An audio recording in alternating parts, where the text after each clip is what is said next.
Hi, my name is Dr. Kate Crowley, Professor of Practice here at Teachers College, Columbia University in New York City. An article came out in the New York Times recently that I wanted to share with you, especially for those who are interested in improving the quality of practice in our field in disability evaluations and in any area that identifies a language disorder. This was by the columnist Dr. John McWhorter, who's a very well-regarded linguist, and it appeared in the New York Times, October 7th, 2022. The title of that article is "A Language Test That Stigmatizes Black Children." So I got my master's degree decades ago, and I was taught basically the same thing that many master's programs teach their students. 1, Brown's morphemes. 2, calculating MLU, using morphology of standard American English, which is where Brown's morphemes come from, vocabulary tests, and Bloom and Leahy form content and use. So all of those are focused on the morphology of standard American English, mainstream American English, general American English, whatever you call it. But the graduate training has not progressed that much. So here is a quote from that John McWhorter column. Just what does language impaired mean, though? Much of the reason this diagnosis is so disproportionate among this group, meaning African American students, and has been for decades, is that too many people who are supposedly trained in assessing children's language skills, which would include speech language pathologists, school psychologists, aren't actually taught much about how human language works, and it affects the lives of Black kids dramatically. Well, children are not language disordered when they acquire the language or language variety of their family and community, or languages and varieties. McWhorter goes on, but for kids to be designated as linguistically deficient right out of the gate, based on notions such as that if they don't always use the verb to be, they don't understand how things are related, makes no sense. It constitutes a dismissal of eager and innocent articulateness, and as such, it is an arrant and thoughtless injustice that must be stopped. The use of standardized tests to identify a language disorder based on whether the student has acquired mainstream American English is systemically racist. Not everything in our field is that way, and we don't want to throw everything into that bucket, but listen to John McWhorter's analysis. Quote, "There are many areas in which I remain skeptical of the systemic racism analysis. However, these speech evaluation tests imposed on children are something else.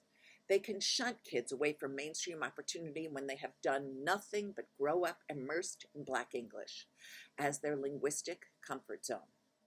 Being born Black makes you more likely to suffer this abuse, whether it means your language impairment requiring special attention goes undiagnosed, or you're perfectly fine, Black English is labeled as a problem." In a recent article, 2021, by Ogiela and Monska, they found that the SELF-5 and the SELF-4 together constitute over 60% of the standardized tests that clinicians use to identify a language disorder. McWhorter goes on, "Tests like this one tend to be central to assessments of children as language deficient. The SELF-5 is used quite often. The dialect issue has been shown to be of key importance in overdiagnosis, which isn't surprising given that, as Professor Catherine Crowley from the program in Communication Sciences and Disorders at Columbia University's Teachers College tells me, in one subtest of the exam, 20 out of 33 of the constructions in the SELF-5 are used differently in Black English." That's the end of the quote from McWhorter. Now, if you're using the SELF-5, I'm not going to tell you which subtest it is. Look through it, you'll find it. Then wonder if you should be using it with kids who speak African American English or other varieties of American English, including Jamaican English, including Appalachian English, including Southern White Vernacular English. We got to think about this. Now, the call to change from McWhorter is strong, and I only hope that as a profession we move forward in this direction. Call to action. Quote, speech pathologists seeking to meaningfully participate in anti-racism must start not just questioning, but resisting en masse these outdated tests that apply a Dick and Jane sense of English on real kids who control a variety of coherent and nuanced Englishes. Enough is enough. We've got to change the practice. No more MLU analysis that uses Brown's morphemes when you're working with a child who speaks a variety of English other than standard American English, mainstream, general American English. No more identification of a language disorder based on story grammar, since we know from decades how narratives are culturally based so much. Who tells the story, when they tell the story. Does the child have the opportunity to tell the stories? 1982, Shirley Bryce Heath, What, No Bedtime Stories? With Maintown, Rodeville, and Tracton, if you remember that extraordinary study. We want to use no more vocabulary tests to identify a language disorder. A vocabulary test assumes that every child receiving that test has had the same exposure to the vocabulary that's in the test. And if they haven't acquired it, well, they have a disorder. Of course, that's not the case. I say, get the parents' tax returns rather than give the vocabulary test. Save time. Enough is enough. We've got to change how we talk about what we do. How we talk about what we do, I think, reflects how we think about what we do. I hear it all the time. I have to test this kid. I have to test this student. No more. I have to test.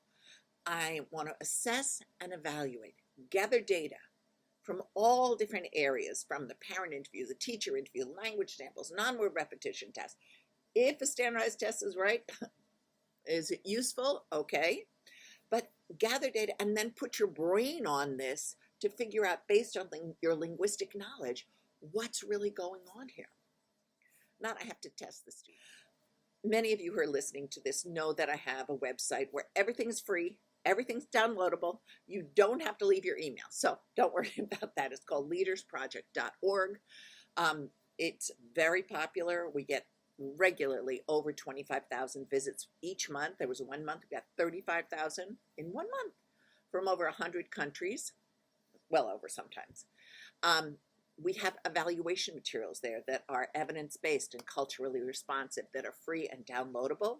We have non-word repetition tasks that you can download and use in your evaluations in English, Spanish, and Mandarin.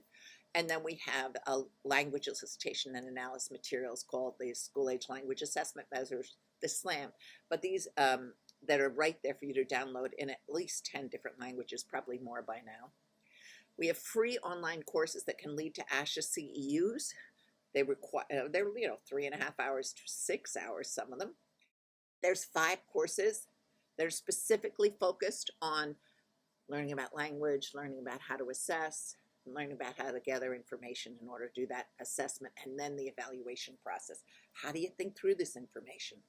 There are test reviews. So most of the major tests, you can go and look at, validity analysis, reliability. You can look at bias issues. You can look at how the test compares to what the requirements of the federal law, IDEA 2004. Every state receives IDEA money, federal special education money, so your state must meet those standards. Then model evals. So people say, how do I write an evaluation if I don't have a box telling me what to think, with scores telling me what to think? It's there as well. So I just hope you find this useful. John McWhorter, I believe he will not forget this issue, because too many kids are being hurt every single day by people who don't know about language, who are supposed to be the language experts. Please learn whatever it is that you need to learn. I'm always learning. Thank you so much.